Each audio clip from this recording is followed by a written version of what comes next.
Amazing. It was at Kristy's 32-week scan that doctors discovered something was seriously wrong. They weren't sure if our baby would survive the rest of the pregnancy, if our baby would survive birth, or how long the baby might survive for. Jett arrived 8 weeks later and didn't leave the hospital for another 2 months. They sort of discovered over time that, he has a curve in his spine, he has dislocated hips, he has the fibula hemimelia, which was the missing bone, and the 3 toes on 1 foot. And then at day 3 of life, Jett started having seizures. To see your young fella, go through that, it's gut-wrenching, really. It was really, really hard because, you just want your kids to be healthy. Like, that's all you want at the end of the day. Jett can have as many as 20 seizures a day. Doctors still haven't been able to fully diagnose what's wrong. At the start, we didn't know how long Jett might live for, and, we had the biggest first birthday party for him that we could possibly ever have. Now I think we've embraced the unknown a little bit more, and it's up to Jett to guide us. Jett's older brothers, Ty and Axel, adore him. I love how, he's always, doing stuff with us and not left out.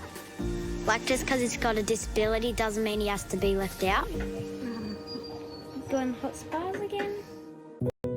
Jett needs around-the-clock care. He's peg-fed and has injections 5 times a day.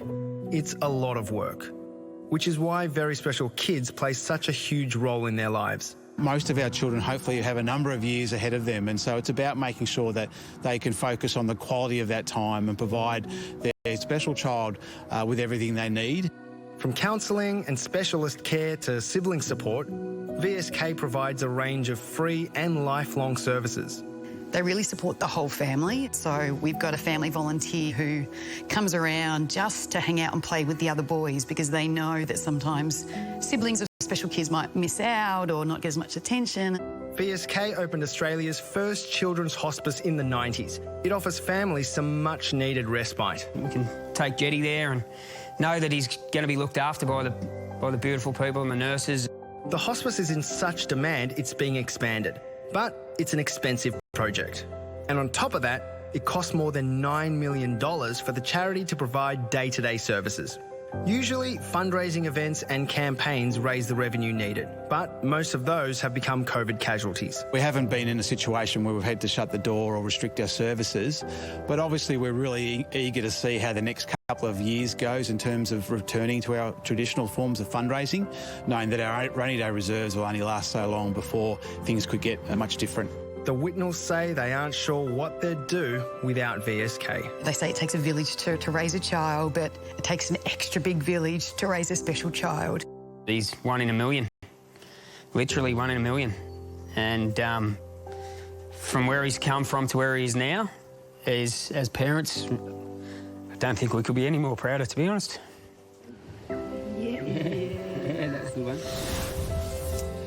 Yeah, I've actually just recently trained as a volunteer there, and what struck me the first time I went there was how everyone that works with these families, and there's a lot of people that work there, paid, and heaps of people that are volunteers, they all have this unique ability to make the lives of these families a little bit brighter during such deeply difficult times, often at the end of life. It's inspiring, the work that they do, and we really should get behind them. So what are you doing as a volunteer now? I haven't actually been properly allocated. COVID sort of got in the way, but, I think hanging out with some of the kids, some of the siblings at the hospice or at hospitals is part and parcel of, what volunteers can do. But you can do a range of stuff. Making them listen to your jokes.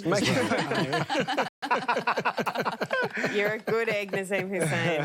Well, look, the Melbourne Cup Carnival is actually getting behind very special kids this year through the VRC's Pin and Win competition. If you want to support VSK, do so by heading to our website for all the details.